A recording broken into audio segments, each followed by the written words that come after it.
کچھ ساتھیوں نے بتایا، پھر میں نے ویڈیوز بھی دیکھی کہ رشیا میں کوئی بہت بڑا ریسلر ہے خبیب نامی، اور جب بھی آپ کو پتہ ہے رشیا میں تو سارے ایتھیسٹ ہوتے ہیں عام طور پر، اللہ کے وجود ہی کے منکر ہیں، اور رشیا میں اسلام کا گلا اس قدر سختی کے ساتھ گھونٹا گیا ہے۔ میں تو سمرقند، بخارا ان علاقوں میں ہو کر آیا ہوں، خود دیکھا ہے، وہاں کے مقامی لوگوں سے ملاقاتیں ہوئیں کہ کس طرح سے اسلام کو یہاں کچلا گیا ہے۔ یعنی ایسا ہوتا تھا جب رشیا کا انقلاب آیا ہے نا روس میں، اور کمیونزم وہاں پہ پھیلایا گیا ہے، مذہب کا جڑ سے خاتمہ کیا گیا، تو یہ جو آج دنیا میں بڑے بڑے انسانی حقوق کے علمبردار بنے پھرتے ہیں، ان میں رشیا بھی ہے۔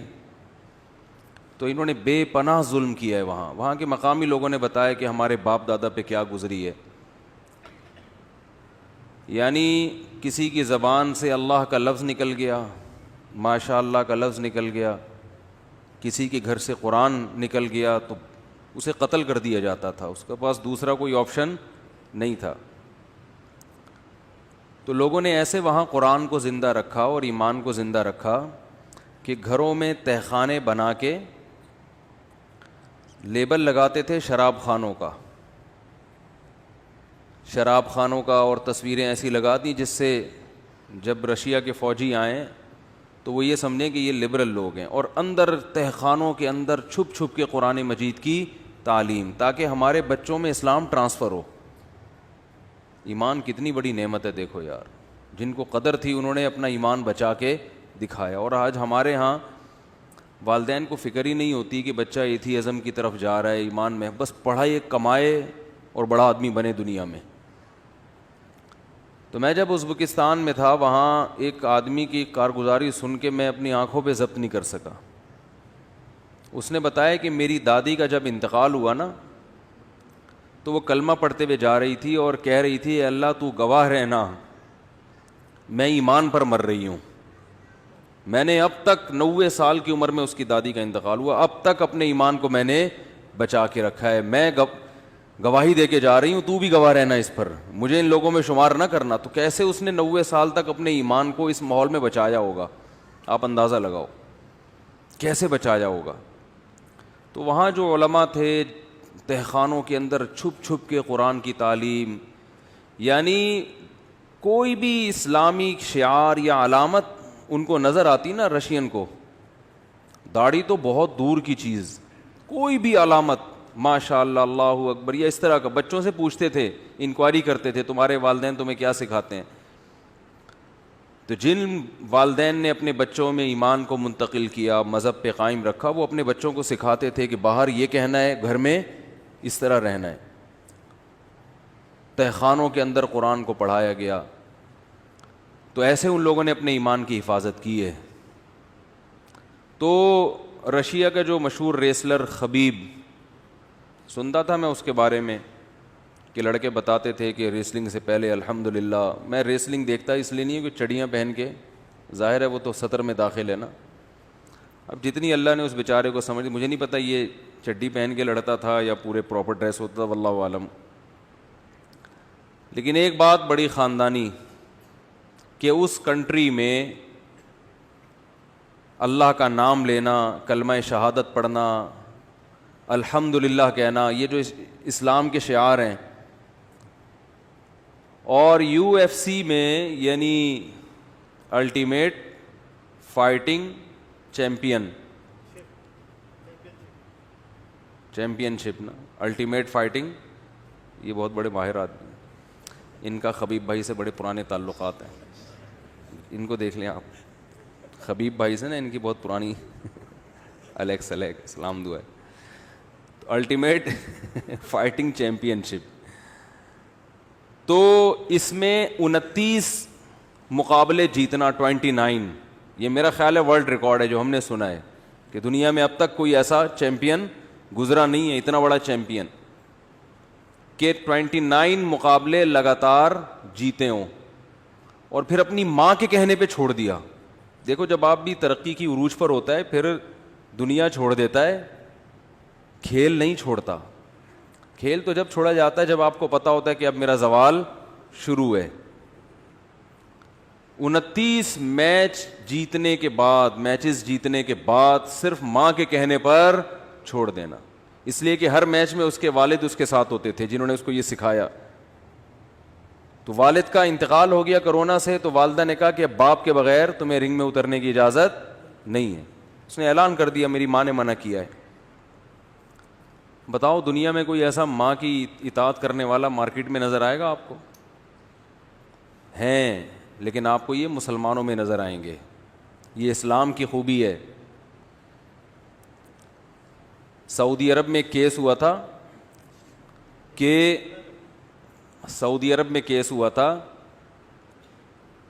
کہ 2 بیٹوں نے ایک دوسرے کے خلاف کیس کیا. کیس تھا ماں کے خلاف, کیس یعنی ایک دوسرے کے خلاف کیس کیا ماں کے بارے میں. یہاں عام طور پر کیسز کیا ہوتے ہیں؟ ماں کی وراثت مجھے ملے گی, وہ کہہ رہا ہے مجھے ملے گی. یہ ہوتا ہے نا, ماں کا خرچہ یہ اٹھائے گا, وہ کہہ رہا ہے نہیں اس کے ذمے. وہاں کیس یہ تھا کہ وہ ایک کہہ رہا تھا ماں میرے ساتھ رہے گی, دوسرا کہتا تھا ماں میرے ساتھ رہے گی. دونوں بھائیوں میں خونی لڑائی ہو رہی تھی. کہہ رہا تیرے باپ میں دم ہے تو اس کو لے جا کے دکھا یہاں سے. تو جس وقت یہ خبریں نشر ہوئی تھی نا, یہ 20-22 سال پرانا واقعہ ہے. اس وقت بھی میں بیان تو کرتا تھا, اس وقت تو میں نے وہ پورے اس کے حوالے دیے تھے کہ یہ BBC کی نیوز تھی یا کسی اور چینل کی, مجھے یاد نہیں ہے. ہمیں آم کھانے سے مطلب ہوتا ہے, پیڑ گننے سے نہیں. تو بڑی مشہور ہوئی تھی یہ خبر کہ 2 بیٹوں کا عدالت میں کیس ہوا ہے کہ ماں میرے پاس رہے گی, دوسرا کہتا تھا ماں میرے پاس. تو پھر عدالت نے 6 مہینے میں ماں کو ڈیوائڈ کیا, 6 مہینے تمہارے پاس, 6 مہینے تمہارے پاس. تو دیکھو مسلمانوں کا نا, اسلام کا بڑا خراب امیج دنیا کو دکھایا جاتا ہے. یہ عورتوں پہ تیزاب پھینکتے ہیں. کوئی ایک آدھ واقعہ کہیں کسی گاؤں دیہات میں ہو گیا ہوگا تو ویمن رائٹس کی جو تنظیمیں ہیں وہ پیش کرتی ہیں یہاں عورتوں کے حقوق پامال کیے جاتے ہیں. عورت میں سب سے پہلے ماں ہے یا نہیں ہے؟ عورت میں سب سے پہلے کس کا حق ہے؟ جس نے تمہیں جنا ہے. اس کے حقوق کی کبھی بات کرتے ہوئے دیکھا آپ نے ان لوگوں کو؟ بولو نا بھائی, سال میں ایک دفعہ وہ مدر ڈے, بس اس کے حقوق کی بات ہی نہیں ہے. کوئی لا ہی نہیں ہے اس بارے میں, قانون ہی نہیں ہے. کیونکہ لوگ نہیں پالتے ماؤں کو, تو گورنمنٹ نے, حکومتوں نے اولڈ ہوم بنائے ہوئے ہیں کہ یہاں لے آؤ, سڑک پہ مت پھینکو. یار تم اسے تہذیب کہتے ہو, اسے حقوق کہتے ہو؟ تو اللہ کی قسم اسلام کے علاوہ دنیا کے میں کسی کے پاس وہ حقوق نہیں ہے جو کس کے پاس ہیں؟ اسلام کے پاس ہیں. تو کتنی بڑی بات ہے یار اپنی ماں کے کہنے پر کہ بھائی باپ کے بغیر رنگ میں نہیں جانا ہے, تم نے چھوڑ دی, اماں خوش ہو جائیں. تو میں ساتھیوں سے کہہ رہا تھا دیکھو اس نے دنیا کے مقابلے جیتے, ماں کی خدمت کا جو مقابلہ ہے نا یہ بھی اس نے جیت لیا. اور وہ جو اس ریسلنگ اس نے 29 دفعہ جیتی ہے اس پہ آخرت میں پتہ نہیں اجر ملے نہ ملے, لیکن یہ جو ریسلنگ اس نے جیتی ہے نا, ماں کی خدمت کا مقابلہ, دنیا میں جب اللہ اجر کے لیے بلائے گا نا کہ کون کون ہے جس نے اپنی ماں کا خیال رکھا ہے, تو اس میں بھی تو ایک مقابلہ ہوگا نا. کوئی آئے گا میں نے یہ کیا, کوئی کہے گا میں نے اماں کو حج کرایا, تو یہ مقابلہ بھی خبیب اس میں بھی آگے نکل جائے گا. اے اللہ میں نے اپنی ماں کے کہنے پر اپنے عروج کے زمانے میں ریسلنگ کو چھوڑ دی. تو جیسے ہی مجھے وہ بتایا نا کہ ساتھیوں نے کہ اس نے ریسلنگ, تو مجھے وہ رسول اللہ صلی اللہ علیہ وسلم کا واقعہ یاد آ گیا. بعض چیزیں ایسی ہوتی ہیں کبھی بیان میں ذہن میں نہیں آتی, لیکن جب کوئی واقعہ آتا ہے تو ایک دم. آپ صلی اللہ علیہ وسلم نے بھی مقابلہ کیا ہے, پہلوانی کی ہے, ریسلنگ کی ہے. حضرت رکانہ رضی اللہ تعالی عنہ یہ زمانے جاہلیت میں بہت بڑے پہلوان تھے, مکہ کے سب سے بڑے پہلوان مشہور تھے, اور ان کا ریکارڈ تھا ان کو کبھی کسی نے ہرایا نہیں تھا. تو ایک مرتبہ کہیں ان کی ملاقات ہو گئی رسول اللہ صلی اللہ علیہ وسلم سے, ابو داؤد اور ترمذی کی روایت ہے. تو انہوں نے نبی صلی اللہ علیہ وسلم سے مقابلہ کیا اور چیلنج کیا آپ مجھے ہرا کے دکھائیں. آپ صلی اللہ علیہ وسلم نے ان کو پچھاڑ دیا, لڑائی ہوئی ہے اور ان کو پچھاڑ دیا. تو جب پہلی دفعہ پچھاڑا نا تو حضرت رکانہ اس وقت تو اسلام نہیں تھے, ان کو بڑا تعجب ہوا, انہوں نے کہا مجھے کسی نے آج تک زمین پہ چت نہیں کیا. تو کہا دوبارہ مقابلہ ہوگا, یعنی یہ والا کیا ہو گیا, کینسل, یہ تو شاید کوئی اتفاق ہو گیا ہو. دوبارہ آپ صلی اللہ علیہ وسلم نے ان سے کشتی لڑی ہے, دوبارہ ان کو پچھاڑ دیا. انہوں نے کہا یہ والا بھی کینسل, دوبارہ عد یا محمد صلی اللہ علیہ وسلم, میں محمد دوبارہ. اور یہ قریشی تھے, بنو ہاشم کے تھے, نبی صلی اللہ علیہ وسلم سے ان کا نسب بھی ملتا. قریشی ویسے ہی بڑے بہادر ہوا کرتے تھے, بڑے صحت مند ہوتے تھے. تو آپ صلی اللہ علیہ وسلم نے تیسری دفعہ بھی ان کو پچھاڑ دیا. پھر یہ فتح مکہ کے دن مسلمان ہوئے تھے, مسلمان بعد میں ہوئے. تو میں یہ سوچ رہا تھا, دیکھو آج اسلام کا کیا امیج دنیا کے سامنے ہے نا, جو بیچارہ بالکل ہی کوئی سوچ سکتا ہے کوئی مولوی کسی کو پچھاڑے یا پہلوانی کرے یا لڑے. خام خامے لڑنا تو اچھا کام نہیں ہے. علماء کا تصور, دینداروں کا تصور کیا ہے,